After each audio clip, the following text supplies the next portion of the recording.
restrictives en matière d'immigration. À l'intérieur de certains pays, les campagnes politiques se font sur le thème de l'immigration pour gagner des voix. C'est dire que le sort des ressortissants étrangers dans certains pays est devenu un véritable sujet de préoccupation pour le gouvernement. Et c'est pour ça qu'un peu partout dans le monde, les gouvernements ont entrepris de politiques nouvelles pour se préoccuper du sort de leurs ressortissants dans les pays étrangers. Le Cameroun se situe dans cette voie-là.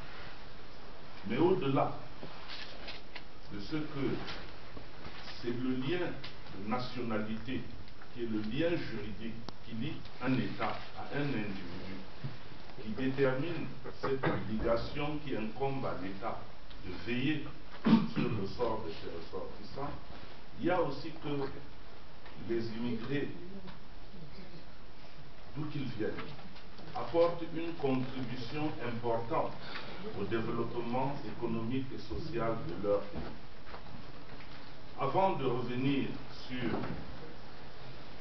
le rôle de l'État dans la protection de vos droits, où que vous vous trouviez, en particulier pour vous qui êtes ici à Londres ou au Royaume-Uni, à Birmingham, excusez-moi autant pour moi, je vais faire quelques digressions sur la contribution générale de la diaspora camerounaise à l'effort national du développement.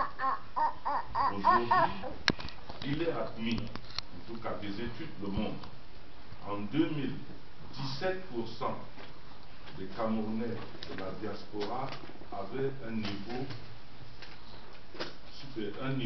supérieur au baccalauréat de l'enseignement du second degré. C'est-à-dire qu'on avait 17% qui ont un niveau de l'enseignement supérieur. Et nous avons aussi... Qu'est-ce qui se passe ici? Qu'est-ce qui se passe ici? Ces gens, ce sont des diables et des dieux. Ils doivent sortir. Sortez-moi tous les appareils-là et vous les montrez. Vous avez tué les gens au Cameroun et vous venez ici pour faire de désordre. Monsieur, je ne sors pas et vous restez. Je dis, je ne sors pas. Je ne sors pas. Vous voulez m'aider? Human rights.